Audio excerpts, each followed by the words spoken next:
Hey, what is up, everyone? Welcome to the Crack House Chronicles. I am Donnie, your host, and with me is a man that says it's hard to look badass when you're drinking a can of Sam Choice Diet Cola. What's up, Dale? That is one bad man, isn't it?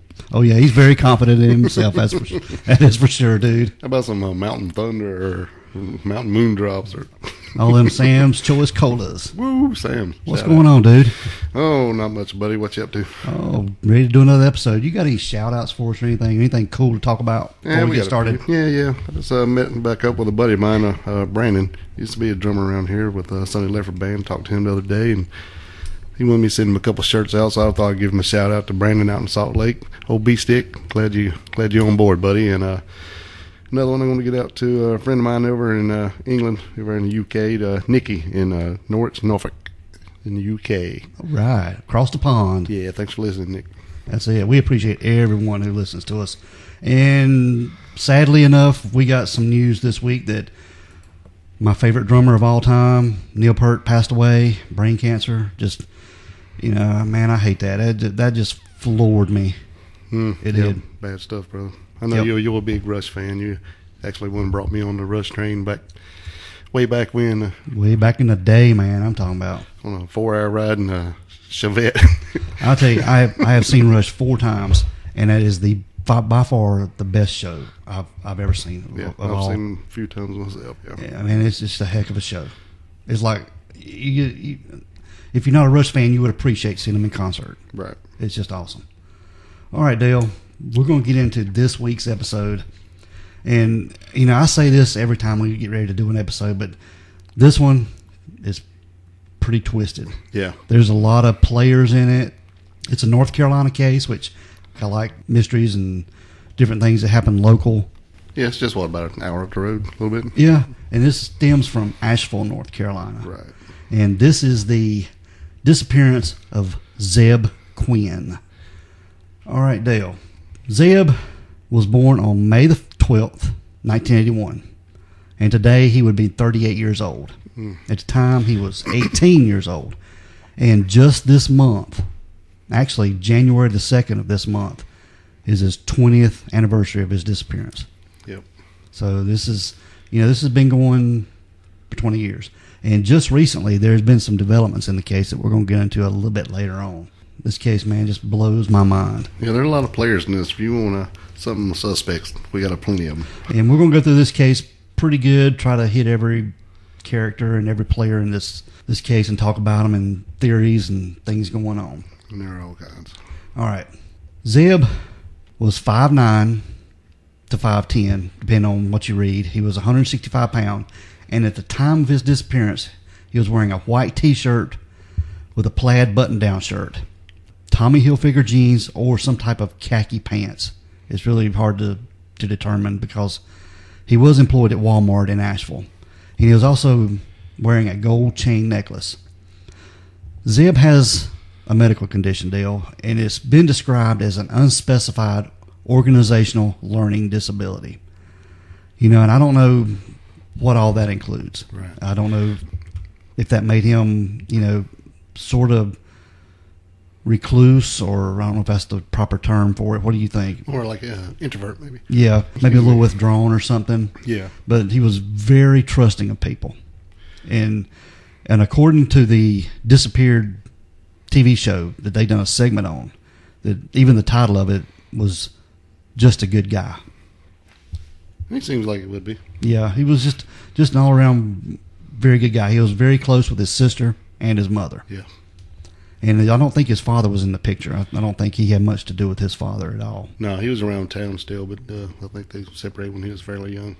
And some distinguishing characteristics of Zebb: he was a Caucasian male. He had brown hair, blue-gray eyes, and he had scars between his ring finger and middle finger on both of his hands, which was kind of interesting.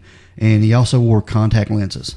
Zebb was, like we said, employed at Walmart on Hendersonville Road in Asheville, North Carolina in 2000. And Zebb loved working at Walmart. Yeah, especially in the electronics department. Yeah, and he was involved in a lot of other things. He just graduated high school. He was involved with the Boy Scouts, the Adopt a Grandparent program, And the ROTC. Yeah, ROTC in high school, which he would, I think that sort of brought him out a little bit. He was very interested in the military. Yeah, I think he finally found his little group there. And I think it was maybe the structure aspect of it. Yeah. With his disability, he liked that structure. But like I said, he was employed at Walmart.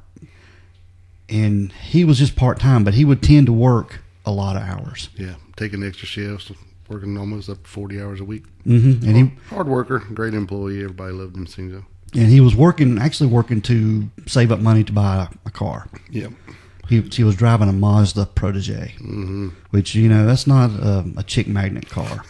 It's not. But I think he was looking to purchase a Mitsubishi Eclipse. Yeah. And I think in 2000, that was a pretty sporty car. Yeah, it's a pretty hard ride. Yeah. Which would help him with the ladies, that's for sure. All right. He was working at Walmart on January the 2nd, 2000. And this was getting about 9 p.m. at night. And he was about to get off his shift, and he was supposed to meet one of his friends. Right. And I don't think they were real close friends. I think they were more acquaintances. Yeah. Yeah, they'd go shoot pool and stuff on occasion, but I think they both worked at Walmart, and then Robert also had another job somewhere else. Yeah, this guy he was supposed to meet was Robert Jason Owens. But I think he went by Jason. Yeah, that's everything I've heard, yeah. Zebb was supposed to get off his shift about 9 o'clock and meet Robert to go look at a Mitsubishi Eclipse that he was interested in. And they had been spotted in the Walmart parking lot. About 9:15. Yeah, by employees. Along this time, Zebb's mother had been paging him. And this was in 2000. This was a time of pagers. Yeah. And if you had a cell phone in 2000, that was more of a luxury. Yeah. But he did have a pager, and if anybody would call him, he would return their call. So that was his communication device. Yeah, I had a pager back in the day. Yeah. And Zebb's mother, the reason she was texting him was to have a late night dinner. That she was wanting to go out with him and just spend some time with him. Right. She was working as a nurse, so her shift was running late like his, so it would be a good time to catch it. I think Zebb's mother, his grandmother, and even Zebb's sister all worked at the hospital in the neonatal care unit. So, all of his family was there at the hospital. Zebb was supposed to meet Jason Owens, and they were going to look at this Mitsubishi Eclipse. And they left, and about 9:15, they arrive at the Eblin Citgo gas station on Hendersonville Road in Asheville. So is that just down the street? That's pretty much down the street. Because it said, excuse me, in the parking lot around 9:15, so it should be not far from there. Yeah, so this is, right in the same, this is in the ballpark time frame we're talking about. Gotcha. He got off at work at around 9 to 9:15, But they stopped at this Eblin Citgo station to get some fountain drinks. Right. And it is on surveillance video of them going into the station to get fountain drinks. Right. And you can see this online. I've looked at it, but the ones I found, it just shows Zebb going into by himself. Right. But according to news articles and the news station there in Asheville, WLOS 13, they've even said that the video footage shows both of them going in. But separately. Which is kind of weird. And they were also driving separately. Right. And it seems to be that Zebb was following Jason Owens to this location to look at this car. Right. Correct. Because he's the one that told him about it, according to Jason. And Dale, I don't know, they were going to look at a car at 9:15 at night. Right. And you and I talked off the air about this. According to reports, Zebb had money on him to purchase this vehicle. I don't know if they were going to a dealership or to a person that had it. Yeah, it just depends on where you heard it. During research, some would say it was just to go look at a car. Some said it was going to a dealership. Some said it was going to a dealership that we know that was closed. So it's just, this story's all over the place. So we're just trying to. But they were going northwest to a town called Lester. Yeah. Lester, North Carolina. I also learned during this research that it is Lester, not Leicester, which is what I've heard it pronounced several different ways. I've heard it pronounced Leicester, but it is just pronounced Lester. Because I did watch some news footage on YouTube, and I heard the people on the news station there call it Lester. So because it's kind of like Cherville. When you go to Cherryville, it's not Cherryville, it's Cherville. So, and yeah. Far City. Yeah. It's hot up there in Far City. Far City. All right. All right, back to the story. Back to the story. They are seen going into the Citgo to get fountain drinks. And they are seen leaving the Citgo station and both driving separately. And heading in the same direction. Yeah. And this is the last time that Zebb is ever spotted, or identified out. Yeah, pretty much from here on, the story all relies on just what Jason has. It's all his accounts, pretty much. Yeah, this is what he's told authorities. Right. So you can take it with a grain of salt. You can believe it. I don't know, but we'll give it to you best we can. Like I say, they were seen pulling away from the gas station, and both were headed toward Long Shoals Road in Asheville. Owens told authorities that Quinn flashed his headlights sometime prior to 9:30, and this was him indicating to Jason Owens that he had a page. Right. Well, back in the day, before everybody had cell phones and you could let them know what you want, the old flash the lights means I need to tell you something or pull over or we need to stop. Oh, yeah. That was when you were traveling together, somebody behind you flashing your lights, you just pull over and see what's up. Oh, yeah. That was the code back right. then. Yeah. I mean, I remember doing it. Oh, yeah, definitely. Absolutely. All right. Told Owens that he received a page, and Jason Owens told Quinn that, Owens stated that Quinn drove away to make the phone call at that time. Right, yeah. That he pulled up, and some accounts say he pulled up and asked him if he had a phone, which he said he didn't. He said, "Why don't you go back to the store where we were, and maybe you could have a payphone there." Yeah, right. And so Zebb went back, and Owens told authorities that Quinn returned approximately 10 minutes later, and he just sat there on the side of the road and waited on. Pretty much, yeah. I'm just going to sit here. Yeah. All right. When he returned, Jason Owens, his pretty much exact words was, Zebb was in a frantic state. Yep. And he was attempting to drive away and rear-ended Jason's truck. And Zebb just rolled down the window and said, "I'll catch up with you later and we'll settle up with the damages. Yep, I got to go." Yep. And this was all according to Jason Owens' statement, and that was the last time he had seen Zebb. A couple hours later, Dale, this is where it gets strange. Owens was treated for head injuries and broken ribs that he claimed to have occurred during an unrelated automobile accident. Yeah, second one. Yeah, another accident. This is what's strange. And he stated that the accident occurred near the Waffle House on Long Shoals Road. Yeah, said he was pulling out from there and somebody hit him. Yeah. But this accident hadn't been reported to any authorities. There's no police report of any kind of this accident. Not insurance, nothing. So his injuries, we're going to talk about later what they could have come from. Right. The injuries were real because they actually had hospital records, but, as far as vehicle damage, none of that was ever reported. Yeah, and there was no damage to his truck. Not that I know of. No. So this is where it gets... It'd be a pretty damn rough fractured ribs and head injury. Oh, yeah. I mean... Like a T-bone or something. A T-bone, absolutely. Now, we're going to get back to Zebb's mother. She hadn't heard from Zebb all night long. Right. And she had just assumed that he was working late and didn't get her page, or his pager had died. Yeah, so she had called Walmart to see if he was still working there or working late, and they said no, he had actually been gone for about an hour and a half when she called to check on him. Yeah. So then she really started getting worried. Yeah, she was getting worried, and she went to eat dinner with her boyfriend. Yep.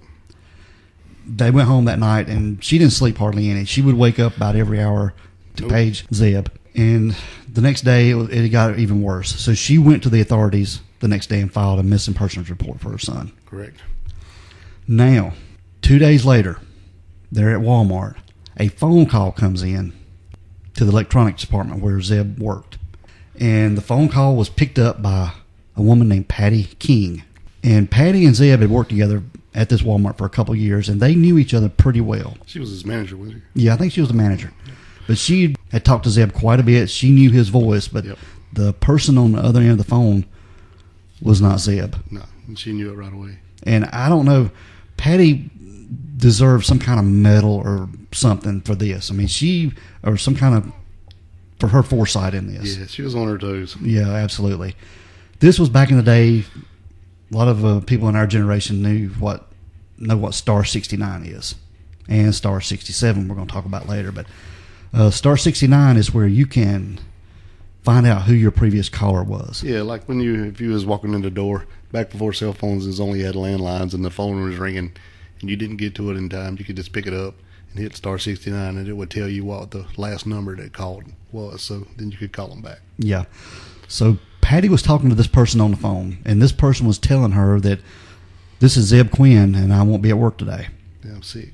But she got to question them and trying to find out what was going on. Yeah. But she was asking questions like, who is this again? What department do you work in?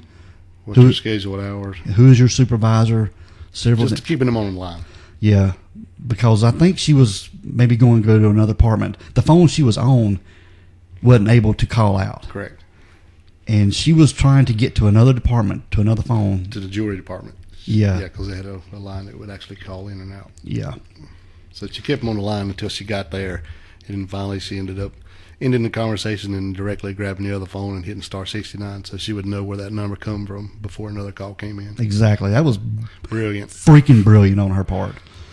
So she hung up the phone with this caller. And it kind of goes to tell, how much she cared for the guy, because most of them just blew it off and wouldn't matter if she didn't really, was just intrigued about it because it's like, she just knew that wasn't him and something was up. Everybody liked Zebb. Right. He was just a great guy.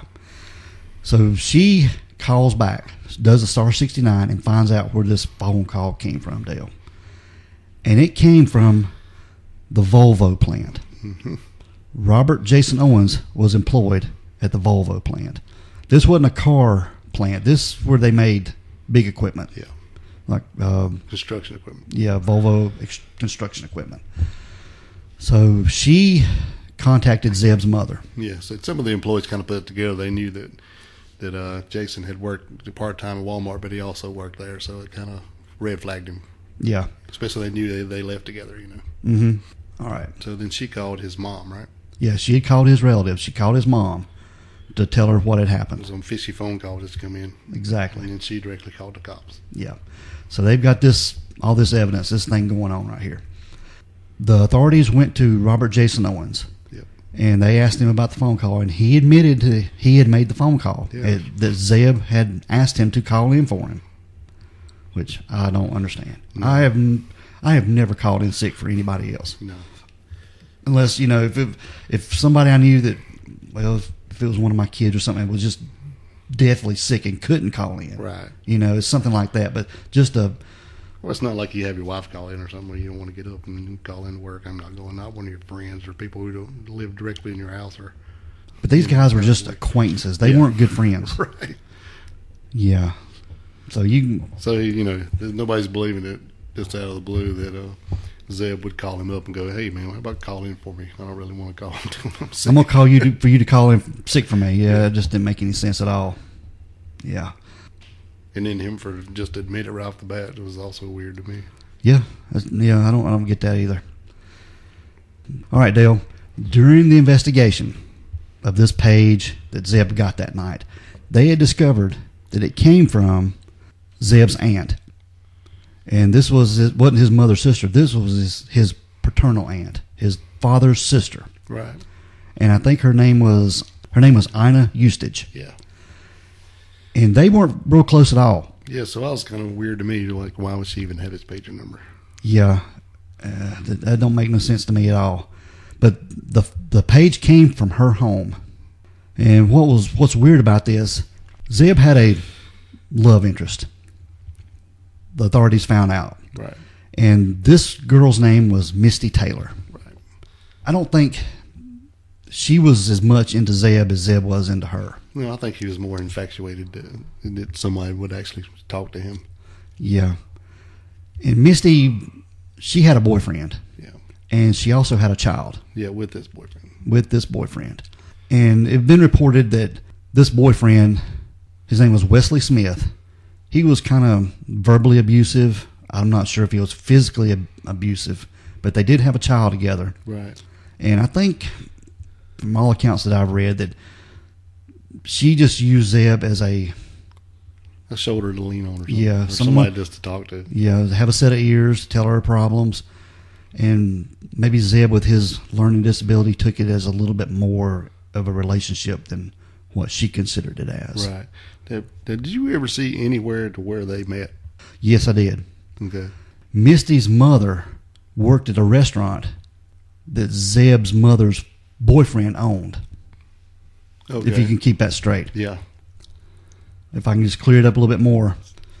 The boyfriend of Zebb's mother owned a restaurant, and Misty's mother worked at that restaurant. And I think this is where Zebb and Misty had met. Okay. And he became very infatuated with her. So that covers that part right Yeah, there. I was wondering where they met because I didn't see that anywhere, and I didn't know what was going on or how they became close, you know. Yeah. And she confided in Zebb in a lot of her problems in her life. Right. They would call and talk to each other, but he would always block his number, right? Zebb would use star 67 to block his number. So, just in case, wrong person got to answer the phone, he could just hang up and you couldn't be traced. exactly. So Misty could talk to Zebb and they could talk. Right. All right.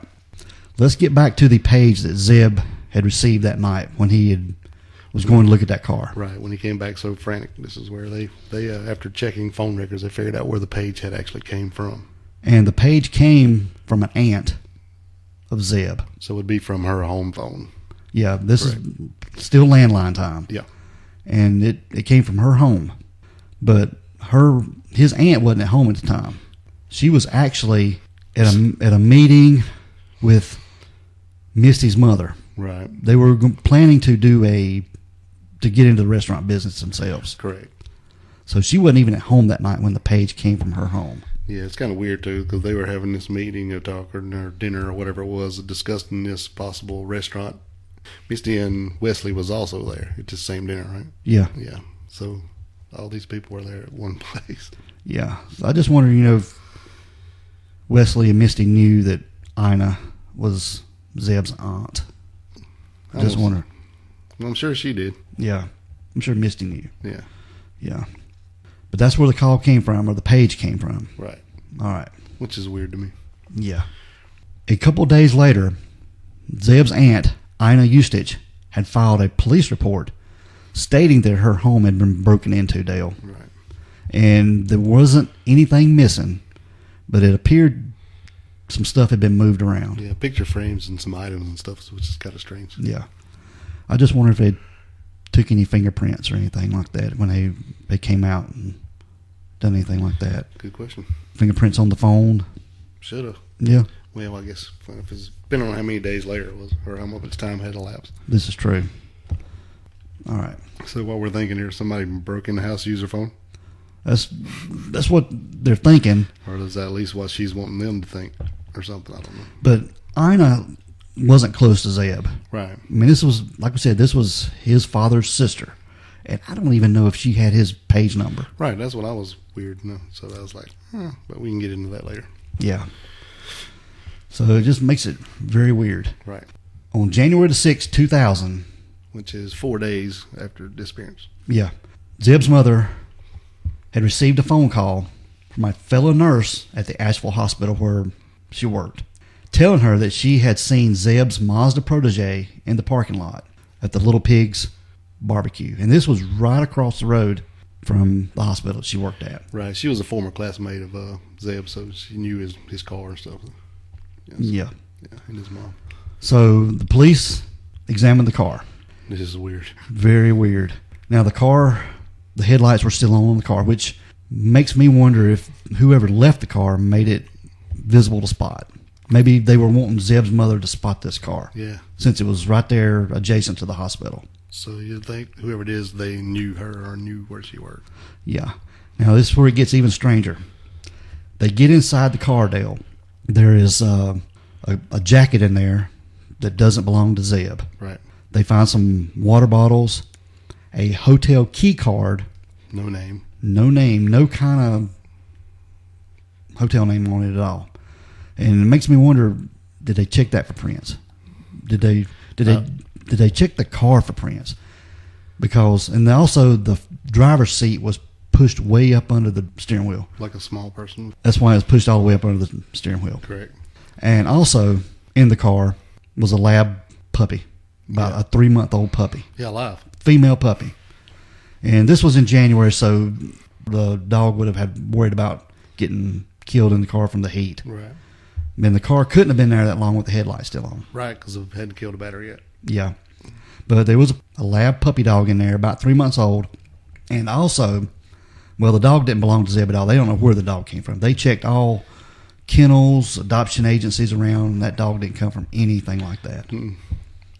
And also on the back glass of the Mazda Protege was a set of lips drawn in lipstick. And they were huge. Yeah. And all the way across the window. And we're going to post pictures of this on our social media account so everybody can see that. You know, that maybe whoever done that to indicate, you know, it was a female had done that. Right, with the small jacket and the seat pushed all the way up, and then the lipstick and a puppy. Yeah. I don't know if that was a ruse just to... It's just weird. Yeah. Yeah. And it looked like the lips appeared to have exclamation points beside of it. Yeah, that's what some folks say, but it's up to viewer interpretation, I guess. Yeah. It's not like a real prominent exclamation point. But they did check the hotel key card with all the hotels and motels around it, and they couldn't find no match. They couldn't read the data off of it. You'd think that they could scan that magnetic strip or something like that on and get some kind of text file from it. Yeah. I figure they probably could today. Yeah. And I don't know if they still have that. They can, in evidence, they could pull that from. You know, technology is a lot better now. Right. So, you know, I think, you know, if any of the Asheville PD listen to this, maybe they can go back and check that stuff. Right. Because it would be very interesting. I hope they do. Side note, that puppy was actually adopted by one of the police officers who found the car. Yeah. And he named the dog Katie. Katie. Yeah. And this officer had a little bit of insight too. He actually preserved some of the DNA from this pup. Yep. In case dog fiber dog hair came up later, or they could maybe in the future find out where the dog came from. Right. So that was pretty brilliant thinking there. Some smart folks up there in Asheville. Oh yeah, we need to go to Asheville more often. All right, Dale. Moving forward just a couple of years, in 2002. So it pretty much went dead after that. Yeah. Just cold It stuff, did. Right? In 2002, Jason Owens showed up in the news again. He was involved in a high-speed chase, Yeah. which is not going to end well at all. No. And he was actually firing shots at the police officers chasing him. Yeah, he was drunk, shooting a gun out the window at the cops. And then if you saw the video from WLOS, they actually showed his pickup truck low up on its side. So it didn't end well. No, high-speed chase never ends well. I mean, Not shooting at the cops. No, but yeah, that's what happened to him in 2002. So this guy, he's all over the place with his antics. Yeah, and I think actually what come out of that, the high-speed chase and shooting at the cops or the police officers wrecking his car, I think he was given 4 years for that. Dang. Which does not seem like very much to me for drunk driving and shooting at the police. No, not at all. It don't seem like nearly enough. All right, Dale, we're going to move to 2015. On March the 17th, 2015, this was 15 years after Zebb's disappearance, Jason Owens was arrested in an unrelated incident for the disappearance of a Food Network star. Her name was Christy Showen Codd and her husband, J.T. Codd. And it just so happened that Misty was 5 months pregnant with her unborn child. Right. Now, later, Jason Owens admitted to killing Christy Codd and her unborn child, and also pleaded guilty to 2 counts of dismembering human remains. Because he had I think it was some kind of wood stove there at his house. I think it was at a trailer that was on his property that his grandmother used to live in. Yeah. And he had dismembered their remains and destroyed evidence. Right. Yeah, they had known this fellow. They had moved there, and then they run across him, and they knew he was a guy down on his luck and didn't have much money, so they sort of doing handyman he was work. doing handiwork, and they even loaned him $7,000 to get his business started to help him out. They just thought he was an all right guy and was there to help him out. doing work around their property. Yeah, doing a lot of work. They even gave them keys to their sheds and stuff to use their tools when needed and stuff like that. Yeah, because Christy was on, like I said, she was on the Food Network channel, and she was a contestant. Right. Yeah, they weren't from Asheville. They just were looking for a place to stay, and when they run across this place, she just fell in love with it. And it was a lot of land. I think she was wanting to grow her own vegetables and things. Yep.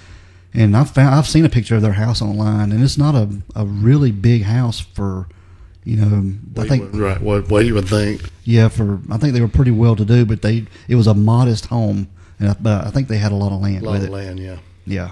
And that's what she was excited about. Yeah, be able to grow her own vegetables for her own cooking, and that's what she was wanting to be in. She was wanting to be a chef. Yep. So, anyway. She loved to fish and hunt and that kind of stuff too, but cooking was her passion. Yeah.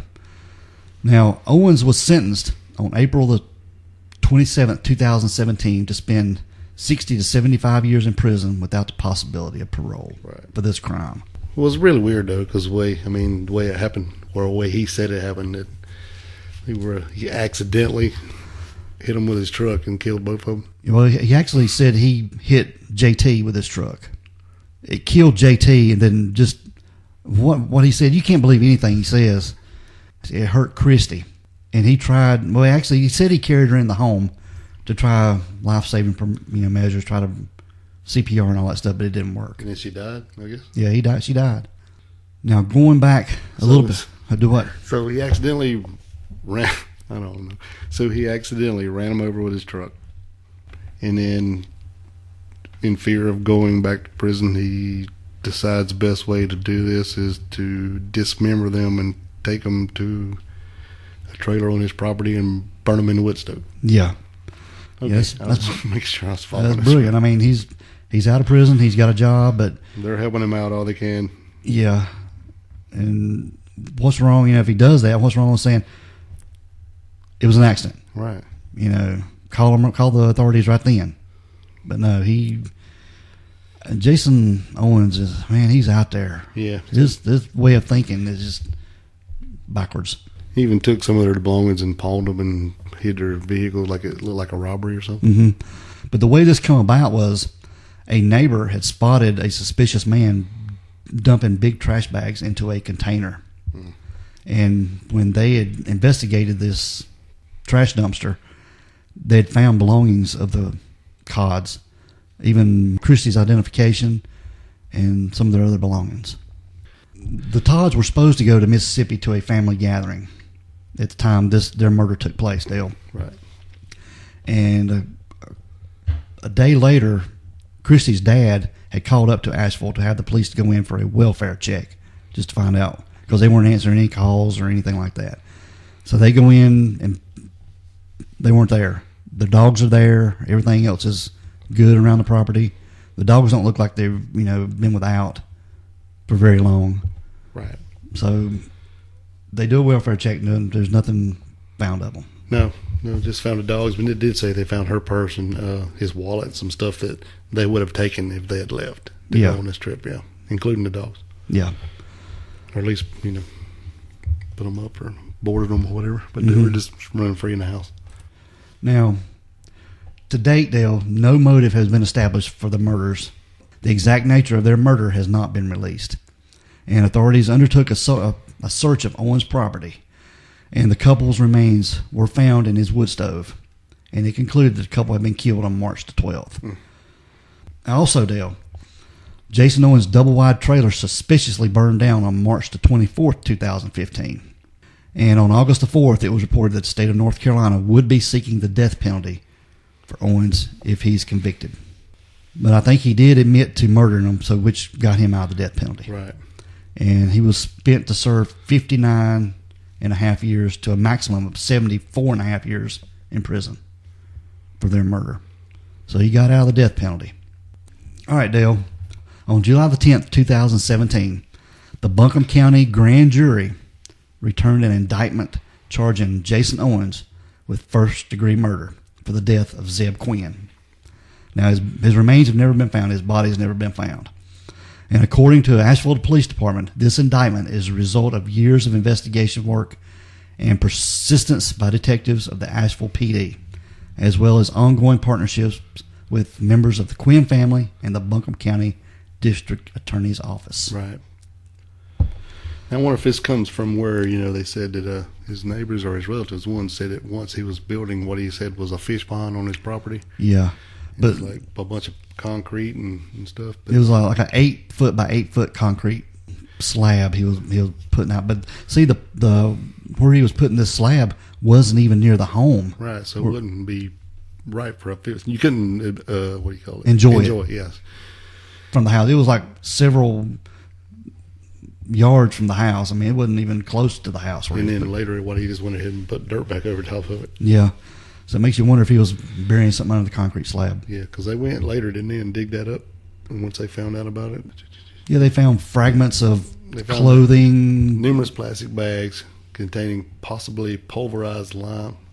And they found some hard fragments of something they couldn't identify. Yeah, fabric, leather, and unknown hard fragments. Yeah. Underneath the concrete, but they still have not said whether anything could be human bones or anything else. Or any indication anything was of Zebb Quinn. Right. Nothing concrete. It makes me wonder, have the police there in Asheville and Buncombe County investigated any other missing persons? And, with any fragments they found with possible DNA link to other missing people in that area. Right. What all was in that stove? Yeah. But see, like we said, on July the 10th, 2017, they indicted him, but he still hasn't gone to trial. Nope. As of this recording. And I don't know what they're waiting on. If, sometimes these people in prison will sit on their information. Oh, yeah. It's like a power trip for them. They'll just sit on this information and just to buy time in prison. So, if he is convicted of Zebb's murder, then he could get the death penalty. Yeah, if he did it, he still hadn't said he did it. Exactly. He's not admitting to it at all. Which would be the first smart thing he's done. So tough. So let's go back to... Let's go down and break this thing down. Jason Owens' injuries that he went to the emergency room with. Right. Broken ribs, bruises. Head trauma. Yeah. Did he get in a fight with maybe Zebb? Maybe. Yeah, because I don't know. You've got to remember, this whole thing is all according to Jason. Yeah. Everything from the time they left the store, the rest is all his account. Mm-hmm. Pretty much. And so, I don't know. There's a lot of stuff, I don't know. Do we believe that actually he came back from the page so frantic that he run into his car? Or is it more something like that actually do we even know that he was actually going to look at a car? Now, we have a picture of his car when it was found in the Little Pigs parking lot. Yeah. And there is a little bit of front-end damage to that car. Right. Not very much. It looks like a side reflector light that's out. Right. Busted out on it. But that could have been, say if they weren't going, now this is just me speculating because this whole damn thing is weird to me. But say they're actually, who says they are going to look at a car? Mm-hmm. I mean, did you tell people at Walmart they were going to go look at a car? Or is this just reasoning maybe they were, but when they come into the store, they come in separately, which is kind of weird to me. But Zebb seems like the type of person that doesn't hold back on what he's going to do, or right. And we said before he was very close to his mom and his sister, and he told them everything. He would even tell them when he was going and coming and stuff like that. Okay. So maybe he told her. Well, if he told her that, then why is she paging him on to go eat at 9 o'clock when she knew he was going to go look at his car? This is true. I didn't think about that, but yeah. So then they go to the store. They're separate. Okay, mm-hmm. Which is weird. They come in separate. They go out separate. They get in their cars. They go the same way, but who says they're actually with each other? Together. So maybe this dude's in front of him, and then maybe he locks it down. And imagine he hits him in the rear end, he gets him stopped. If he's got his money with him, he's got the money. But I don't know. I mean, this is just me thinking, spitballing, I guess they call it. Maybe he knew if Zebb was going to buy a car, he had cash on him. Right. And this is an easy score for some cash. But then what happens to the car and the body and all that, I don't know. Mm-hmm. But then again, we go back to the page. Okay, I had a pager. Okay, just because the number that sent the page was his aunt's house doesn't necessarily mean that the message he received on his pager was to call that number back. You can, like I could call from your house and just, when the page answers, you just type in on the keypad what number, some people had special star XX or whatever, star 22 to call certain people if you didn't want to leave your number. But then again, so you could just call, basically, say if I broke into her house, I could call from her and then put in a whole different number for him to return the call to. Mm-hmm. So just because the call came from her house does not mean that was the message number sent to him to call back. Does that make sense? It does make sense, yeah. So, because they never found his pager, so no, they don't know. And then I don't know if you could find that in the records as far as what the message was sent. Probably not. Mm-hmm. But I don't know. It's just weird to me. I mean, why would the aunt even have the number? I'm thinking maybe this Misty chick or Wesley got the number. Maybe they slipped off, broke into the house, used the phone to set her up, or just give them an alibi that it came from a relative, which they wouldn't think looked weird, but if he didn't really have a lot to do with her, it looks weird, because why would she even have the number? Exactly.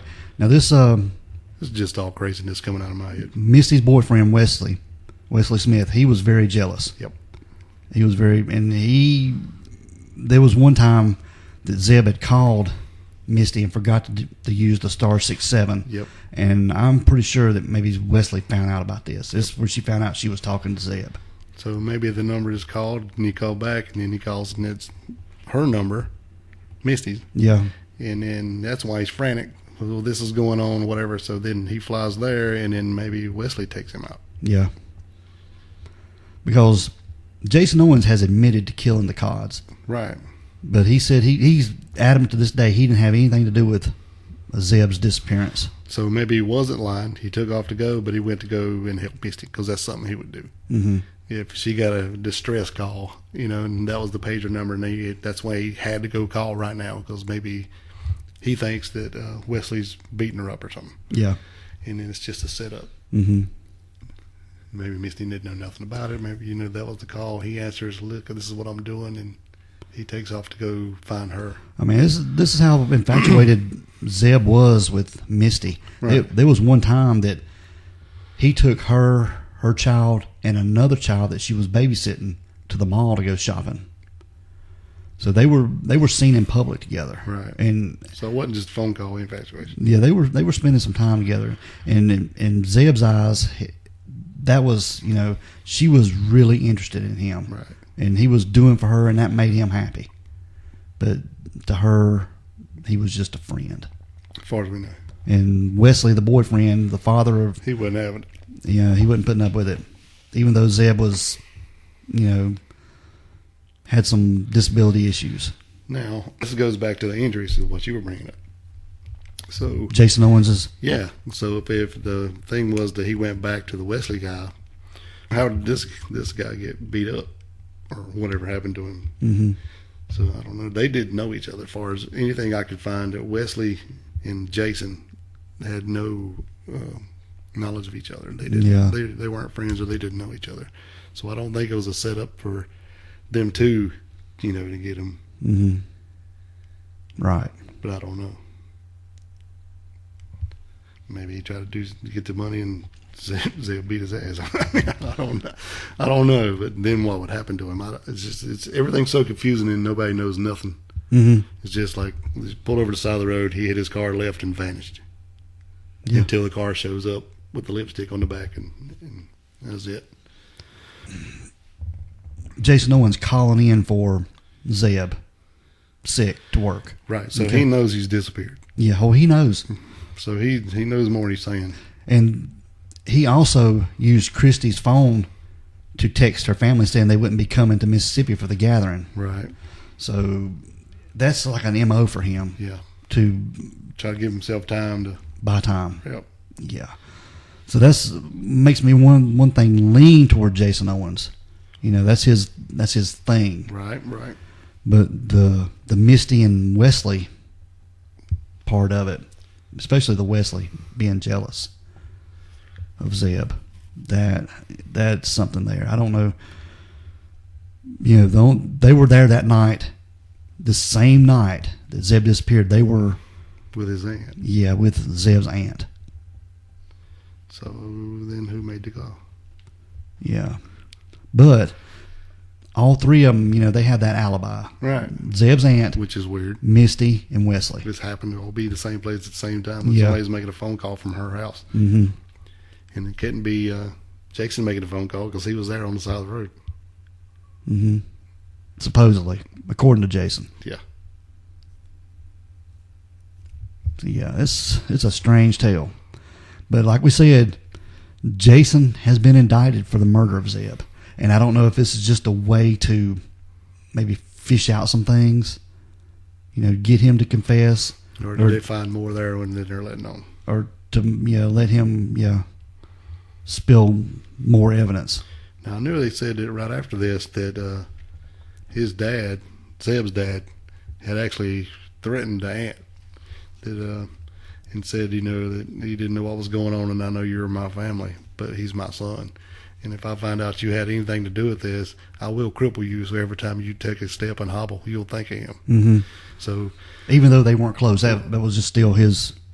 Yeah, right. It was still his son. Yeah, it was still his son because he was a local bar owner there. And I think he has since passed away, but yeah, he was a local bar owner there, and it really hit him hard. I think that this has happened, and then when the news came out that the phone call came from her house, it kind of pissed him off. Mm-hmm. And then actually she moved away. She moved to Tennessee somewhere after all this happened. So yeah, just to did get she out. Know anything else or not? Exactly, because everybody in town was considering her involved with his disappearance. Right. And she was like prime suspect number one at one time. Well, I mean, hell, if somebody breaks in your house, well, they didn't steal nothing. They just broke in and used my phone and moved my pictures around. Yeah. So it's a crazy tale, man. Yeah, there's really just so many suspects, and that's all you know. Yep. All right. I think we've covered this pretty well. You got anything else to add to it? No, I don't know, the whole time I'm thinking, this whole story is all based on what Jason said, so I've been trying to pick it apart since we first started looking into it, and I still don't know what happened. Yeah. Jason has been indicted on this, so if anything comes up, we'll talk about it and bring it out. Yeah. Hopefully find something else just for his poor mom. Exactly. She's pretty upset about it. I actually watched on the news, and they showed a picture of her car tag on her car, and it's missing Zebb. Mm. Yeah, and she said she knew, even though it's supposedly foul play, but she's still hoping. There ain't no body, so she's still hoping. Yeah. All right, Dale, we're gonna get out of here. We want everyone to be safe, be careful, and always be aware of your surroundings. Because the next episode could be about you. This is the Crack House Chronicles.